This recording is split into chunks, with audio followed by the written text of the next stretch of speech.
Des opérateurs économiques ont été entretenus ce vendredi 6 décembre 2024 sur les réformes du gouvernement relatives aux procédures de passation des marchés publics et au droit à la concurrence. L'initiative émane du ministère de l'Économie et des Finances.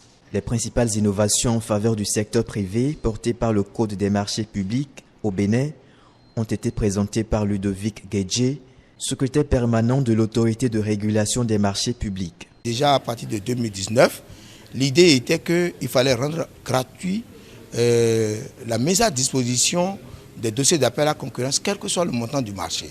Ça a été consacré par la nouvelle loi, l'article 47.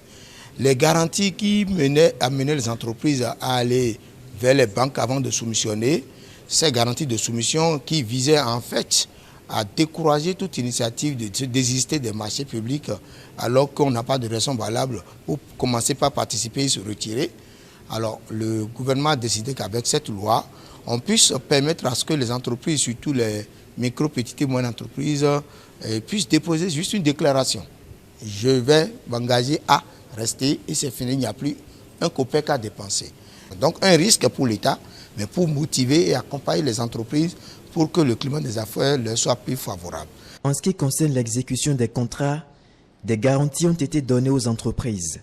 Elles peuvent donc livrer partiellement avec une possibilité d'être payées. Aujourd'hui, lorsqu'une entreprise exécute son contrat et qui a eu la réception, elle dépose sa facture au plus 60 jours normalement, elle est censée avoir été payée. Si elle n'est pas payée, on lui demande de mettre en demeure l'administration concernée et on va pouvoir compter en sa faveur les intérêts moratoires pratiqués autour de la BCEAO.